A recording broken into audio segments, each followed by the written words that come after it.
पढ़ा था, अगर आप लोगों को याद हो तो लास्ट क्लास में हम लोगों ने केमिकल बॉन्डिंग की शुरुआत करी थी, और थोड़ा सा रिकैप कर लेते हैं और उसके बाद फिर आगे बढ़ेंगे, ठीक है?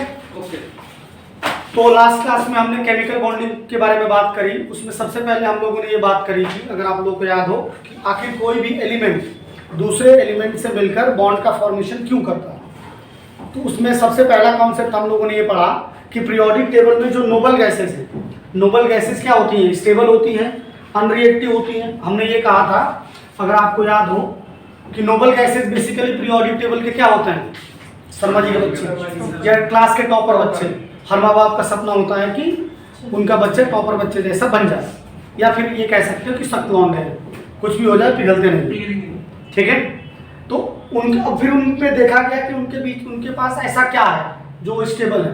तो हम लोगों ने ये देखा कि उनके पास उनके आउटर मोस्ट में 8 इलेक्ट्रॉन है, जिसे कहा गया ऑक्टेट रूल। लुईस ने दिया था ऑक्टेट रूल, और ऑक्टेट रूल को फॉलो करने के लिए जितने भी एलिमेंट्स होते हैं वो आपस में एक दूसरे से इलेक्ट्रॉन को ट्रांसफर करके या इलेक्ट्रॉन को शेयर करके बॉन्ड का फॉर्मेशन करते हैं। इसी को हम लोग क्या कहते हैं? Chemical bonding. Is that clear? Last class में हम लोगों ने ट्रांसफर ऑफ इलेक्ट्रॉन के बारे में पढ़ा था, आयनिक बॉन्डिंग के बारे में पढ़ा था। आयनिक बॉन्डिंग के लिए हमने आप लोगों को कंडीशंस बताई थी, अगर याद हो, कि आयनिक बॉन्ड बेस्ट कब बनेगा। तो उसके लिए हम लोगों ने कंडीशन क्या क्या पढ़ी थी? उसके लिए हम लोगों ने कंडीशन पढ़ी थी कि लो आयनाइजेशन एंथैल्पी होनी चाहिए, पहला पॉइंट। दूसरा पॉइंट क्या होना चाहिए? High negative electron gain enthalpy होनी चाहिए, या मैं ये कहूं कि इलेक्ट्रॉन गेन एंथैल्पी नेगेटिव में ज्यादा होनी चाहिए।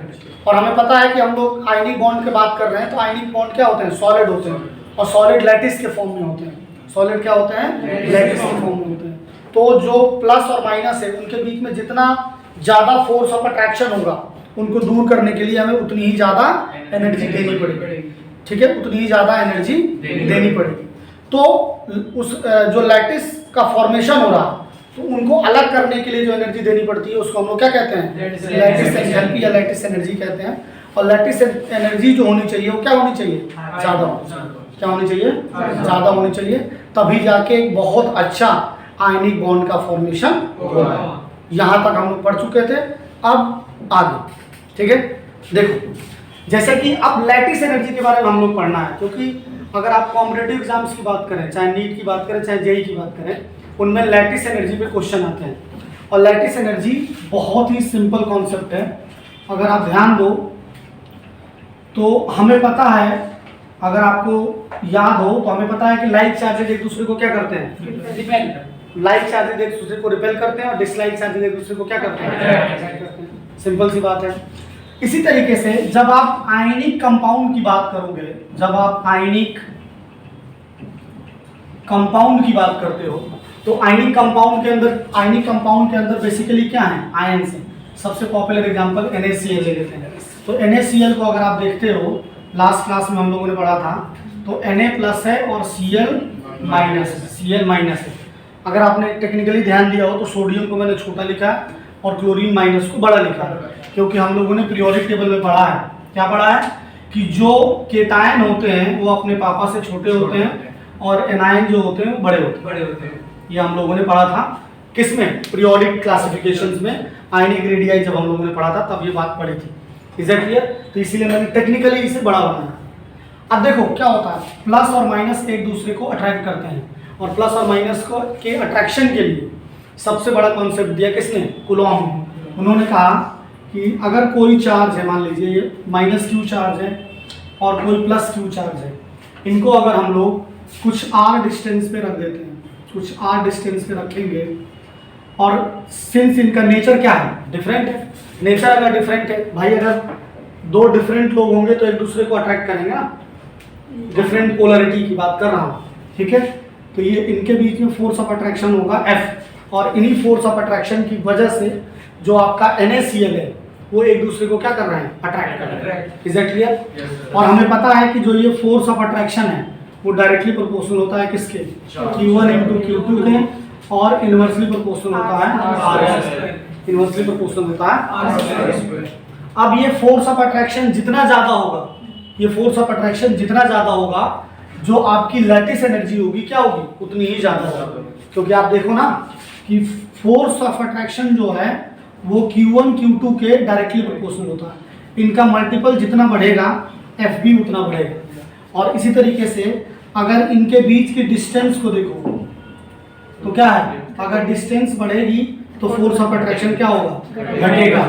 या हम ये कहें कि डिस्टेंस अगर घटेगी तो फोर्स ऑफ अट्रैक्शन क्या होगा, बढ़ेगा। यानी अगर ज़्यादा पास होंगे, अगर दूरियां कम होंगी तो प्यार ज़्यादा होगा, सिंपल सी बात है भाई, लॉन्ग डिस्टेंस रिलेशनशिप थोड़ी चलती है। अगर पास पास रहेंगे तो फोर्स ऑफ अट्रैक्शन ज़्यादा होगा, और फोर्स ऑफ अट्रैक्शन ज़्यादा होगा तो उनको अलग करने के लिए ज़्यादा एफर्ट लगाना पड़ेगा, ज़्यादा एनर्जी की जरूरत पड़ेगी। Is that clear? इसका मतलब लैटिस एंथैल्पी क्या होगी, ज़्यादा होगी। लैटिस एंथैल्पी क्या होगी, ज़्यादा होगी। यहाँ से एक दो बातें पता चल रही, बहुत सिंपल कॉन्सेप्ट है। अगर आप इस चीज को समझ पा रहे हो, Q1 Q2, अगर Q1 Q2 का मल्टीप्लाई ज्यादा है तो फोर्स ऑफ अट्रैक्शन ज्यादा है। इसका मतलब किसी भी आयन के ऊपर अगर चार्ज ज्यादा है, अगर चार्ज ज्यादा होगा तो फोर्स ऑफ अट्रैक्शन ज्यादा होगा, और फोर्स ऑफ अट्रैक्शन ज्यादा होगा तो लैटिस एनर्जी ज्यादा होगी, क्योंकि हमें उनको अलग करने के लिए हमें क्या करना पड़ेगा, ज्यादा एनर्जी देनी पड़ेगी। उनको अलग करके क्या करना पड़ेगा। अब अगर हम बात कर रहे हैं इन कंपाउंड्स की, तो अगर आप कंपाउंड्स की बात करते हो तो अगर इनके डिस्टेंस की हम बात करेंगे तो वो कैसे पता चलेगा, वो साइज से पता चलेगा कि भाई अगर साइज छोटा होगा तो वो ज्यादा करीब है। और अभी मैंने बताया कि ज्यादा करीब है, इसका मतलब क्या है, दूरियां कम है, प्यार ज्यादा है। प्यार यहाँ क्या है, फोर्स ऑफ अट्रैक्शन ज्यादा है, और अगर फोर्स ऑफ अट्रैक्शन ज्यादा है तो हमें ज्यादा एनर्जी देनी पड़ेगी उनको अलग करने के लिए, उनको अलग करने के लिए। तो दो बातें पता चली यहाँ से कि चार्ज, कोई भी आयन होगा उस पर चार्ज ज्यादा होगा तो आयनाइजेशन एंथैल्पी ज्यादा होगी, आयनाइजेशन एंथैल्पी ज्यादा होगी, और अगर साइज कम होगा तो आयनाइजेशन एंथैल्पी कम होगी। तो अगर हम लोग बात करें फोर्स ऑफ अट्रैक्शन ज्यादा है तो क्या होगा, फोर्स ऑफ अट्रैक्शन ज्यादा होने की वजह से लैटिस एंथैल्पी ज्यादा है, और अगर दोनों के बीच का डिस्टेंस कम है तो लैटिस एंथैल्पी ज्यादा है। तो लैटिस एंथैल्पी किन किन बातों पे डिपेंड कर रही है, लैटिस एंथैल्पी डिपेंड कर रही है किस पे, चार्ज। फर्स्ट पॉइंट है charge on ions, charge on ions, lattice enthalpy depend कर रही है चार्ज ऑन आयंस पे। चार्ज जितना ज्यादा होगा फोर्स ऑफ अट्रैक्शन उतना ज्यादा होगा, और फोर्स ऑफ अट्रैक्शन जितना ज्यादा होगा जो लैटिस एंथैल्पी होगी वो उतनी ही ज्यादा होगी। तो अगर हम लोग लिखना चाहें lattice energy is directly proportional to amount of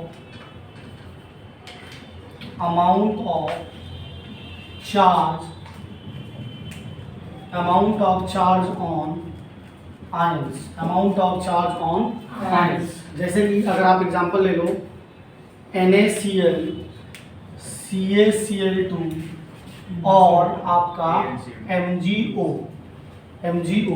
तो इसमें देखो एनायन को ध्यान दो, तो यहाँ पर भी देखो यूनिडेंटेड है, Cl माइनस है, यहाँ पे 2 यूनिडेंटेड है, और यहाँ पे O क्या है, O2 माइनस है। तो लैटिस एंथैल्पी का जो ऑर्डर होगा वो क्या होगा, ये होगा। इधर से हम लोग जब लेफ्ट से राइट जाएंगे तो लैटिस एंथैल्पी जो होगी वो क्या होगी, बढ़ेगी। लैटिस एंथैल्पी क्या होगी, बढ़ेगी।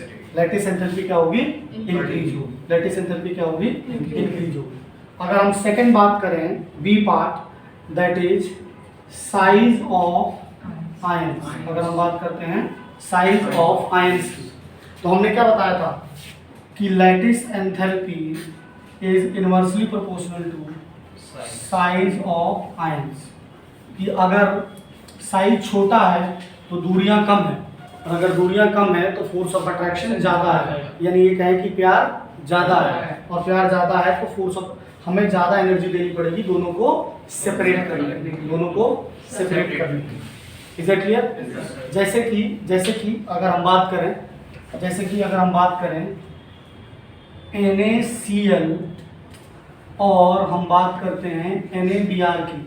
अगर हम बात करें NaCl और NaBr की, तो आप ध्यान दो, अगर हम लोग ध्यान दें NaCl और NaBr की, तो हमने दोनों के टाइम तो सेम लिए, दोनों के टाइम क्या लिए हैं, सेम लिए, लेकिन दोनों एनायन डिफरेंट हैं। और आपको पता होना चाहिए कि जब हम टॉप टू बॉटम जाते हैं, फ्लोरीन, क्लोरीन, ब्रोमीन और आयोडीन, टॉप टू बॉटम जाने पर जो साइज जो होता है वो क्या होता है, इंक्रीज होता है। साइज क्या होता है, इंक्रीज होता है। तो इसका मतलब क्या होगा कि रेडियस ऑफ Cl माइनस छोटा होगा radius of Br minus, radius of Cl minus छोटा होगा रेडियस ऑफ Br माइनस के, यानी लैटिस एनर्जी किसकी ज्यादा होगी? NaCl की। किसकी ज्यादा होगी? NaCl। तो Cl माइनस का साइज छोटा है, दूरियां कम है, तो फोर्स ऑफ अट्रैक्शन क्या होगा? ज्यादा होगा। लैटिस एनर्जी का ऑर्डर जो होगा वो क्या हो जाएगा? ये हो जाएगा। अगर इसी तरीके से अगर हम लोग एक और एग्जांपल लें, अगर हम बात करें AgCl और AgBr, AgCl और AgBr की, तो इसमें भी क्या हो जाएगा? इसमें भी AgCl की लैटिस एंथैल्पी ज्यादा होगी, AgCl की भी लैटिस एंथैल्पी ज्यादा होगी। ठीक है। इसके बाद हम लोग को पढ़ना है दैट इज कोवलेंट बॉन्ड, क्योंकि हम लोगों ने आयनिक बॉन्ड में ये पढ़ा कि जो ऑक्टेट कंप्लीशन हो रहा है वो कैसे हो रहा है? हो रहा है ट्रांसफर ऑफ इलेक्ट्रॉन। कैसे हो रहा है? ट्रांसफर ऑफ इलेक्ट्रॉन से। अब हम लोगों को समझना है कोवलेंट बॉन्ड्स, और कोवलेंट बॉन्ड में क्या होता है? कोवलेंट बॉन्ड, या ये कहो कि लुईस लैंगम्योर कॉन्सेप्ट, लुईस लैंगम्योर कॉन्सेप्ट। और यहाँ पर जो बॉन्ड का फॉर्मेशन होता है वो कैसे होता है? Sharing of electrons. क्या होता है? शेयरिंग ऑफ इलेक्ट्रॉन्स होता है। बेसिकली यहाँ पर जो हम लोग ऑक्टेट का कंप्लीशन करेंगे, अभी तक जो ऑक्टेट का कंप्लीशन हो रहा था वो किससे हो रहा था? ट्रांसफर ऑफ इलेक्ट्रॉन से हो रहा था। कैसे हो रहा था? ट्रांसफर ऑफ इलेक्ट्रॉन से हो रहा था। अब जो ऑक्टेट कंप्लीशन होगा वो क्या होगा? Sharing of electron. मतलब रियल लाइफ वाला बॉन्ड ये कह सकते हो एक तरीके से कि विचारों की शेयरिंग होती है तभी तो बॉन्ड बनते हैं, तभी तो बॉन्ड बनते हैं ना, कि भाई अदरवाइज मैकडोनल्ड तो चलेंगे ही ना, कि लोग मैकडी में जाके एक दूसरे से बातचीत करते हैं, विचार मिलाते हैं, फिर देखते हैं कि यार दोनों को सेमी बर्गर पसंद है, ओ माय गॉड OMG, तो उसके बाद फिर रिश्ते बनने चालू होते हैं, दोनों को सेमी लोग पसंद है, सलमान भाई पसंद है, तो फिर धीरे धीरे रिश्ते क्या होते हैं? शेयरिंग की वजह से आगे बढ़ते हैं, शेयरिंग की वजह से आगे बढ़ते हैं। यहाँ पर जो होने वाला है वो क्या होने वाला है? शेयरिंग ऑफ इलेक्ट्रॉन होने वाला है। क्या होने वाला है? शेयरिंग ऑफ इलेक्ट्रॉन होने वाला है। अगर हम लोग सिंपल, सबसे सिंपल एग्जांपल से चालू करें, तो अगर हाइड्रोजन मॉलिक्यूल को समझें, हाइड्रोजन मॉलिक्यूल को समझें कि आखिर हाइड्रोजन मॉलिक्यूल कैसे बने हुए हैं, तो सबसे पहले आपको फिर से वही हाइड्रोजन का इलेक्ट्रॉनिक कॉन्फ़िगरेशन लिखना होगा। और हमने लास्ट क्लास में बताया था आपको कि इलेक्ट्रॉनिक कॉन्फ़िगरेशन लिखकर वैलेंस इलेक्ट्रॉन निकालने के लिए बेस्ट मेथड पुराना वाला है, जो बचपन में हमने पढ़ा था। ठीक है, तो वैलेंस इलेक्ट्रॉन कितने हैं यहाँ पर? 1 है। वैलेंस इलेक्ट्रॉन कितने हैं? 1। और हाइड्रोजन के 2 एटम है, और लुईस सिंबल क्या हो जाएगा? ये हो जाएगा। लुईस सिंबल क्या हो जाएगा? ये। अब क्या होगा? हाइड्रोजन का एक एटम हाइड्रोजन के दूसरे एटम के साथ एक एक इलेक्ट्रॉन की क्या कर लेगा? शेयरिंग कर लेगा। एक एक इलेक्ट्रॉन की शेयरिंग कर लेगा। और जब एक एक इलेक्ट्रॉन की शेयरिंग हो रही है तो आप देखो कि ये वाला हाइड्रोजन एटम जो है वो कैसा बन गया? हीलियम के जैसा बन गया। कैसा बन गया? हीलियम के जैसा। नोबल गैस के कॉन्फ़िगरेशन को गेन कर लिया, क्योंकि हाइड्रोजन के केस में 8 इलेक्ट्रॉन नहीं हो सकता, क्योंकि इसके पास एक ही सेल अवेलेबल है। इसी तरीके से अगर हम इस वाले को देखें तो ये भी क्या हो जाएगा? हीलियम जैसा हो जाएगा। और लुईस ने ये बताया कि जो ये 2 डॉट दिखा रहे हो, इलेक्ट्रॉन दिखा रहे हो, उसको हटाकर हम लोग क्या कर सकते हैं? एक बॉन्ड दिखा सकते हैं, और बॉन्ड को एक सिंपल लाइन से रिप्रेजेंट किया गया। ये सब रिप्रेजेंटेशन है, ये हम लोग समझने की कोशिश कर रहे हैं मॉलिक्यूल्स को। ऐसा नहीं कि ऐसा सब कुछ है कि वो लाइन बनी हुई है। अगर स्पेक्ट्रोस्कोप से देखोगे तो ऐसा कुछ नहीं दिखेगा। Is it clear? ये हमारा क्या हो जाएगा? ये हमारा हो जाएगा सिंगल बॉन्ड। क्या हो जाएगा? Single bond. क्या हो जाएगा? Single bond. एक बात आपको यहाँ पे और समझनी होगी कि जो बॉन्डिंग में पार्टिसिपेट करते हैं इलेक्ट्रॉन, उनको हम लोग क्या कहते हैं? बॉन्डिंग इलेक्ट्रॉन्स कहते हैं। क्या कहते हैं? Bonding electrons. क्या कहते हैं? Bonding electrons. इसी तरीके से अगर हम लोग ऑक्सीजन को समझने की कोशिश करें, ऑक्सीजन को समझना ज़्यादा जरूरी है, क्योंकि इंसानों के लिए ऑक्सीजन ज़्यादा जरूरी है। अब निकल के लिए ऑक्सीजन कोई और है तो अलग बात है, ठीक है, कि उनको तो फ़ोन से ही ऑक्सीजन आ रहा है। अगर हम O2 की बात करें तो ऑक्सीजन क्या है? ऑक्सीजन का एटॉमिक नंबर कितना होता है? 8। और इलेक्ट्रॉनिक कॉन्फ़िगरेशन हो जाएगा 2 6। तो वैलेंस इलेक्ट्रॉन कितने हो जाएंगे जी? 6 हो जाएंगे। वैलेंस इलेक्ट्रॉन कितने हो जाएंगे? 6 हो जाएंगे। वैलेंस इलेक्ट्रॉन 6 हो जाएंगे तो इसका लुईस सिंबल जो हो जाएगा वो क्या हो जाएगा? ऑक्सीजन के ऊपर 6 बिंदी लग जाएंगे, 6 बिंदी लग जाएंगे। अब यहाँ पे अगर ध्यान दो आप तो ऑक्सीजन के 2 आइटम हैं और ऑक्सीजन को अपना ऑक्टेट कंप्लीट करने के लिए करंट कितने इलेक्ट्रॉन की जरूरत है? 2 इलेक्ट्रॉन की जरूरत है। तो एक ऑक्सीजन एटम दूसरे ऑक्सीजन एटम से क्या करेगा? एक इलेक्ट्रॉन की शेयरिंग करेगा और क्या करेंगे ये लोग? अपने एक इलेक्ट्रॉन जो है बीच में ऐसे रख देंगे और जो बच गया उसको अलग से दिखा देंगे लाइक दिस। ठीक है। अब अगर इस वाले ऑक्सीजन एटम को देखोगे तो इस वाले ऑक्सीजन एटम में ये क्या हो गया? ये इसका ऑक्टेट कंप्लीट हो गया, 2 2 4 2 6 2 8 और इसका ऑक्टेट भी कंप्लीट हो गया, दैट इज 2 2 4 2 6 2 8, इसका ऑक्टेट भी कंप्लीट हो गया। और ऐसा करने से दोनों का, और जो ऑक्सीजन है वो कैसा बन गया? वो नियॉन के जैसा बन गया और ये वाला ऑक्सीजन भी नियॉन के जैसा बन गया। ठीक है, इज दैट क्लियर? यानी अब यहाँ पर देखो, यहाँ पर 2 इलेक्ट्रॉन की शेयरिंग हुई है तो शेयरिंग में 4 इलेक्ट्रॉन आ गए तो यहाँ पर 2 बॉन्ड बन जाएगा। क्या बन जाएगा? 2 बॉन्ड बन जाएगा। हमेशा याद रखिए 2 इलेक्ट्रॉन से एक लाइन बनेगी, मतलब एक बॉन्ड बनेगा। Is that clear? और ये आपके बच जाएंगे और दोनों एटम का इलेक्ट्रॉनिक ऑक्टेट जो होगा वो क्या हो जाएगा? कंप्लीट हो जाएगा। अब ध्यान दो कि जो बॉन्डिंग में गए हैं उनको तो क्या कहते हैं? बॉन्डिंग इलेक्ट्रॉन कहते हैं। क्या कहते हैं? Bonding electrons. और जो बॉन्डिंग में नहीं गए हैं उनको क्या कहते हैं? Non bonding electron. क्या कहते हैं? Non bonding electron. और नॉन बॉन्डिंग इलेक्ट्रॉन के जोड़े को समझना, पेयर की बात हो रही, जोड़े की बात हो रही, तुम्हारे काम की बात। नॉन बॉन्डिंग इलेक्ट्रॉन का जोड़ा वो लोनली सा फील करता है कि यार हम तो बॉन्डिंग में गए नहीं, हम तो ऐसे ही पड़ गए। तो जोड़े को हम लोग क्या बोलते हैं? लोन पेयर बोलते हैं। क्या बोलते हैं? लोन पेयर बोलते हैं। ये याद रखते हैं। पेयर में क्यों ट्रीट किया जा रहा है? क्योंकि एक पेयर से एक बॉन्ड बनता है। भाई आप दूसरे से किसी से रिश्ता बनाएंगे ना, अब खुद से बना लिए तो फिर तो अलग ही स्टेज हो गई। उसके लिए तो फिर अच्छे डॉक्टर से दिखाना पड़ेगा आपको। बात समझ में आ रही नहीं? कि खुद से बातें कर रहे हैं कमरा बंद करके तो वो अलग हो जाएगा। अगर बॉन्ड बनना है तो कम से कम 2 इलेक्ट्रॉन चाहिए। और जो बॉन्डिंग में पार्टिसिपेट नहीं कर रहे हैं उनके 2 इलेक्ट्रॉन को हम लोग क्या कहते हैं? एक लोन पेयर कहते हैं। क्या कहते हैं? एक लोन पेयर। ठीक है, तो ये ऑक्सीजन मॉलिक्यूल हो गया। और यहाँ पर देखो ध्यान से कि ऑक्सीजन मॉलिक्यूल के पास क्या है? Double bond. क्या है? Double bond. क्या है? Double bond. अब हाइड्रोजन हो गया, ऑक्सीजन हो गया। अब समझ लेते हैं नाइट्रोजन कि भाई एयर के अंदर सबसे ज़्यादा नाइट्रोजन को नहीं ऐसे इग्नोर कर सकते हैं। तो नाइट्रोजन के बारे में समझ लेते हैं। नाइट्रोजन का एटॉमिक नंबर कितना है जी?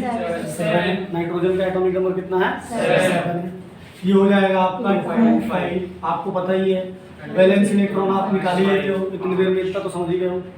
ठीक है, और लुईस सिंबल भी समझ गए हो, 2 2 4 5। यानी एक नाइट्रोजन को अपने 8 इलेक्ट्रॉन करने के लिए कितने इलेक्ट्रॉन की जरूरत है? 3। कितने इलेक्ट्रॉन की जरूरत है? 3 इलेक्ट्रॉन की जरूरत है। तो दोनों के दोनों क्या करेंगे? 3 इलेक्ट्रॉन को बीच में रख देंगे। अगर मैथमेटिक्स आती है तो इंटरसेक्शन वाले जगह पे रख देंगे। Is that clear? ये सब कुछ कनेक्टेड है, सब कुछ आपका क्या है? कनेक्टेड है, उसे समझना पड़ेगा। और 2 इलेक्ट्रॉन ऐसे बच गए। तो देखो अब इसके कितने हो गए? 8 हो गए और इसके भी 8 हो गए। तो ये इसका भी ऑक्टेट कंप्लीट हो गया। या कहोगे कि शर्मा जी के बच्चे के जैसा बन गया, या नोबेल गैस का कन्फिगरेशन गेन कर लिया। अब ये भी टॉप कर जाएगा, स्टेबिलिटी गेन कर गया। और इसके बीच में क्या बन गया? Triple bond. और हर एक एटम के पास एक लोन पेयर। हर एक एटम के पास क्या हो गया? एक लोन पेयर। ये हो गया आपका ट्रिपल बॉन्ड। क्या हो जाएगा? Triple bond. Is that clear? इसके बाद हम लोग समझने की कोशिश करते हैं कौन सा मॉलिक्यूल? वाटर मॉलिक्यूल की बात कर लेते हैं। अगर हम लोग बात करें किसकी? वाटर मॉलिक्यूल की। तो वाटर मॉलिक्यूल क्या होता है? H2O। अभी तक जो हम लोग बना रहे थे, अगर आपने ध्यान दिया हो तो एटम सेम ही थे। जो भी हम लोग समझने की कोशिश कर रहे थे उनमें एटम क्या थे? सेम थे। अभी एटम डिफरेंट हो, H2O कर दिया। अब H2O में आपको दोनों के लिए अलग अलग, हाइड्रोजन का एटॉमिक नंबर क्या होता है? 1। तो इसके वैलेंस इलेक्ट्रॉन कितने हो गए? 1। ऑक्सीजन का होता है 8, अभी ये बताया था 2 6। तो वैलेंस इलेक्ट्रॉन कितना हो गया? 6 हो गया। हाइड्रोजन के ऊपर 1 डॉट आ गया और ऑक्सीजन के ऊपर 6 डॉट आ गए। Is it clear? ये आपके लुईस सिंबल हो गया। अब क्या होगा, ध्यान दो, ऑक्सीजन हमारा सेंटर में चला जाएगा, इसको 2 इलेक्ट्रॉन चाहिए और हाइड्रोजन के पास सिर्फ एक ही इलेक्ट्रॉन है शेयर करने के लिए, तो हाइड्रोजन 1 इलेक्ट्रॉन और ऑक्सीजन 1 इलेक्ट्रॉन। इस तरीके से ये वाला हाइड्रोजन, ये वाला ऑक्सीजन, ये वाला ऑक्सीजन इधर भी 1 इलेक्ट्रॉन दे देगा। अब ऑक्सीजन के कितने हो गए, 1 2 3 4 5 6। अब देखो यहाँ पर हाइड्रोजन का डुप्लेट कंप्लीट हो गया और ऑक्सीजन का क्या हो गया, ऑक्टेट कंप्लीट। देखो 2 2 4 2 6 2 8। तो यहाँ पर अगर आपने ध्यान से देखा हो तो हाइड्रोजन बन गया हीलियम और ऑक्सीजन बन गया नियॉन। अब देखो एक एक इलेक्ट्रॉन की शेयरिंग हुई है तो एक एक बॉन्ड बन जाएंगे और ध्यान से देखो 2 लोन पेयर बच जाएंगे, 2 क्या हो जाएगा, लोन पेयर बच जाएंगे। तो ये हमारा वाटर मॉलिक्यूल है। अगर आपने ध्यान दिया हो जो पानी आप पी रहे हो मिलाकर वो क्या है, वाटर है, वाटर H2 है बेसिकली, जल। ठीक है, नेक्स्ट अगर हम लोग एग्जांपल लें तो अमोनिया का एग्जांपल ले लेते हैं। नेक्स्ट एग्जांपल अगर हम लोग लें तो अमोनिया का एग्जांपल ले लेते हैं, उसके बाद मीथेन का ले लेंगे। देखो ध्यान से समझो, अगर हम बात करें अमोनिया की तो अमोनिया क्या है, NH3। और अब मैं इतना सारा नहीं बताने वाला हूँ, वैलेंस इलेक्ट्रॉन फिर से बताना बताऊँ और लुईस सिंबल। अब सीधे मुद्दे की बात करते हैं। नाइट्रोजन के पास कितने नंबर ऑफ इलेक्ट्रॉन है, 7 है, तो 2 5। वैलेंस इलेक्ट्रॉन कितने हो गए, 5। हाइड्रोजन का हमें 1 पता ही है, यानी नाइट्रोजन के पास कितने इलेक्ट्रॉन है, आउटर मोस्ट में 5 इलेक्ट्रॉन। कितने इलेक्ट्रॉन है, 5 इलेक्ट्रॉन है, लिख दे रहे हैं। वैलेंस इलेक्ट्रॉन कितने हैं, 5 हैं, और हाइड्रोजन के पास वैलेंस इलेक्ट्रॉन कितने हैं, 1 है।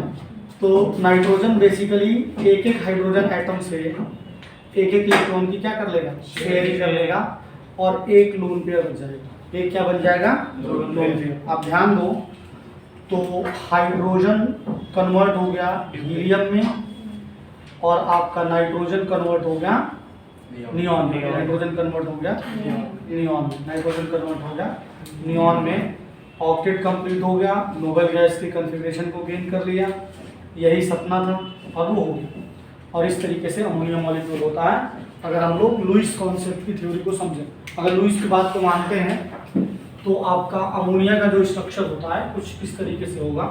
इसे याद रखना होगा क्योंकि केमिकल बॉन्डिंग में बहुत इंपॉर्टेंट मॉलिक्यूल है अमोनिया, और आगे चल के जब ऑर्गेनिक केमिस्ट्री पढ़ेंगे तो उसमें भी बहुत इंपॉर्टेंट है क्योंकि ज़्यादातर अमोनिया के ही डेरिवेटिव्स।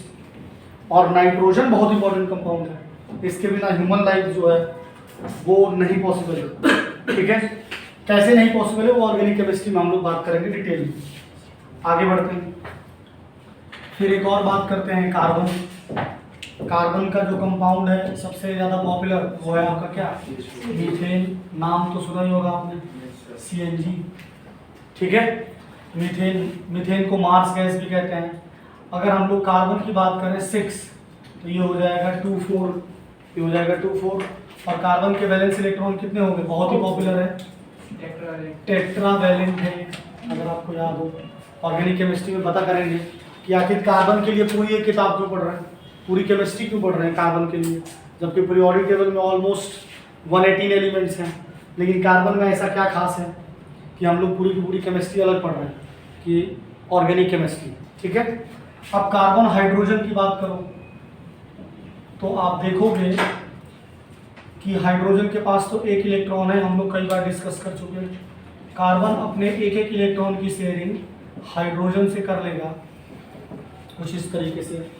और देखो हाइड्रोजन का जो है डुप्लेट कंप्लीट हो गया, हीलियम के जैसा बन गया, और कार्बन का ऑक्टेट कंप्लीट हो गया, नियॉन के जैसा बन गया। और सिंगल बॉन्ड के थ्रू मीथेन के अंदर हाइड्रोजन जो जुड़े होते हैं सारे के सारे किससे जुड़े होते हैं, सिंगल बॉन्ड के थ्रू जुड़े होते हैं। किसके थ्रू जुड़े होते हैं, सिंगल बॉन्ड के थ्रू जुड़े होते हैं। इसी तरीके से कार्बन का एक और पॉपुलर मॉलिक्यूल है, उसकी बात करें दैट इज C2H4। C2H6 पहले कर लेते हैं, C2H6 that is ethane, that is ethane. आपने अभी भी देखा कि कार्बन के आउटर मोस्ट में 4 इलेक्ट्रॉन है, तो कार्बन का लुईस सिंबल कुछ इस तरीके से होगा। हमें पता है इसमें हिट एंड ट्रायल करके देखना होगा कि सेंट्रल में कौन आएगा, और ये बात याद रखना कि हाइड्रोजन नहीं आएगा सेंटर में, क्योंकि हाइड्रोजन एक ही बॉन्ड बना सकता है, तो सेंटर में हाइड्रोजन कभी नहीं आएगा। इसी तरीके से अगर आप देखोगे यहाँ पर तो एक कार्बन दूसरे कार्बन से एक एक इलेक्ट्रॉन की शेयरिंग करेगा, और हर एक कार्बन तीन तीन हाइड्रोजन से एक एक इलेक्ट्रॉन की शेयरिंग करेंगे। कुछ सिमेट्रिकल टाइप ऑफ शेयरिंग होगी, सिमेट्री होगी बीच से, लाइक दिस। और आप ध्यान दोगे तो आप देखोगे कि यहाँ पर हाइड्रोजन का जो है डुप्लेट कंप्लीट हो चुका है और कार्बन नंबर 1 का ऑक्टेट कंप्लीट हो गया। इसी तरीके से अगर आप ध्यान दोगे तो हाइड्रोजन का फिर से डुप्लेट इधर कंप्लीट हो गया, और कार्बन का, इस वाले कार्बन का ऑक्टेट कंप्लीट हो गया, और कार्बन कार्बन के बीच में क्या बन गया, सिंगल बॉन्ड बन गया।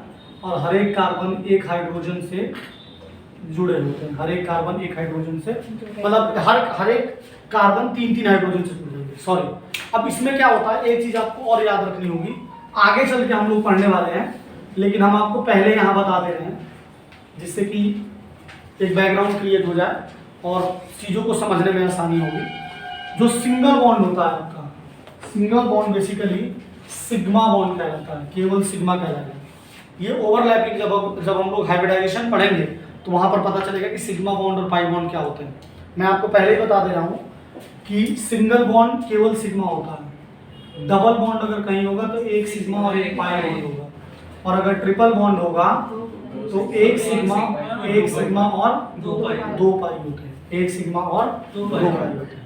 क्योंकि पेपर में आपके ये भी क्वेश्चन पूछा जाता है कि how many sigma and pi bonds are there in ethane. तो यहाँ पर आप ध्यान से देखो तो सारे के सारे क्या हैं, सिग्मा। हम लोग पैरेलल यूनिवर्स में सब चीज़ पढ़ते चलेंगे।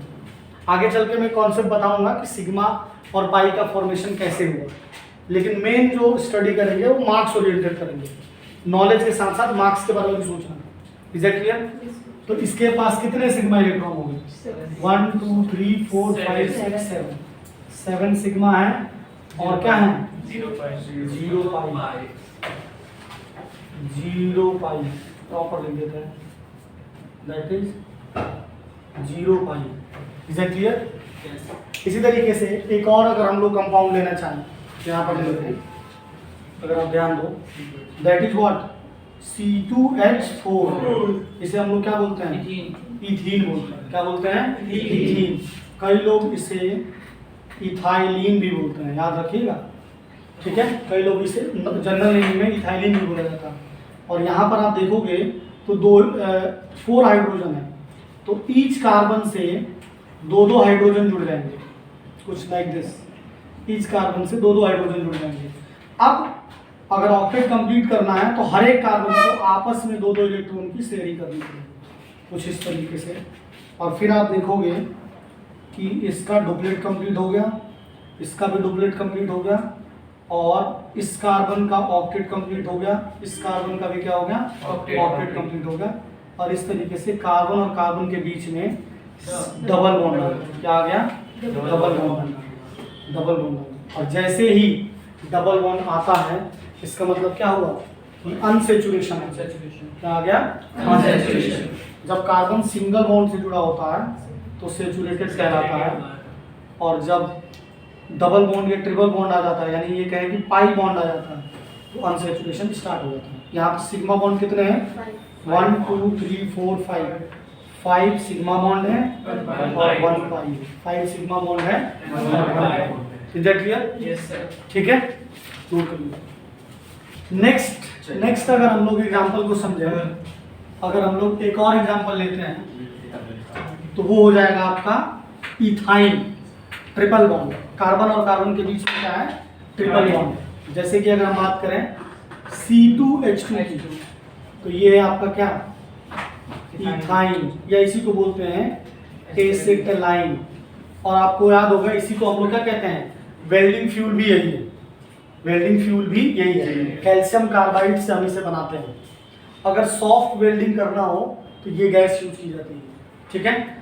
देखिए ध्यान से समझिए, अभी हमने समझा कि कार्बन के आउटर मोस्ट में 4 इलेक्ट्रॉन है, टेट्रावैलेंट है, और हाइड्रोजन के तो आउटर मोस्ट में एक ही है, तो 2 ही हाइड्रोजन है, दोनों ने एक एक इलेक्ट्रॉन की शेयरिंग कर ली यहाँ पर। और अब कार्बन के बीच में 3 इलेक्ट्रॉन की शेयरिंग होगी। यहाँ पर हाइड्रोजन ने अपना क्या कर लिया, डुप्लेट कंप्लीट कर लिया। हाइड्रोजन ने अपना क्या कर लिया, डुप्लेट कंप्लीट कर लिया, और ये कार्बन अपना ऑक्टेट कंप्लीट कर लेगा, ये वाला कार्बन भी अपना ऑक्टेट कंप्लीट कर लेगा, और इस तरीके से कार्बन और कार्बन के बीच में क्या हो जाएगा, ट्रिपल बॉन्ड आ जाएगा। कार्बन और कार्बन के बीच में क्या आ जाएगा, ट्रिपल बॉन्ड आ जाएगा। This is sigma sigma sigma and this is pi pi. तो आप देखोगे कि टोटल कितने इलेक्ट्रॉन है, टोटल सिग्मा बॉन्ड कितने हैं, total sigma bond 3 sigma bond है और आपके 2 पाई।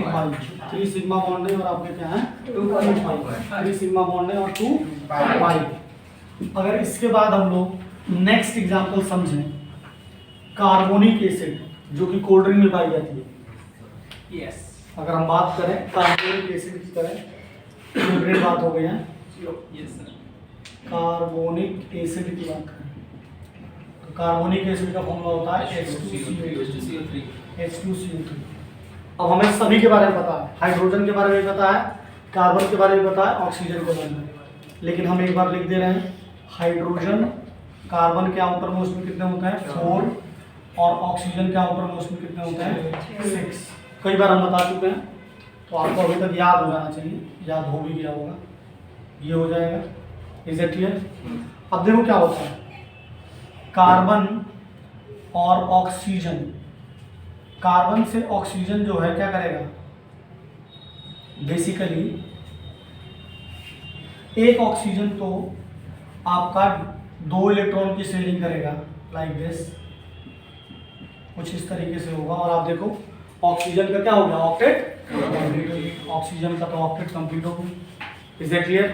उसके बाद ये कार्बन ऑक्सीजन से 1 इलेक्ट्रॉन की शेयरिंग करेगा और फिर दूसरे वाले ऑक्सीजन से भी 1 इलेक्ट्रॉन की शेयरिंग करेगा, क्योंकि कार्बन के भाई आउटर मोस्ट में कितने इलेक्ट्रॉन, 4 इलेक्ट्रॉन, तो 2 यहाँ हो गए और 1 ही हो गए।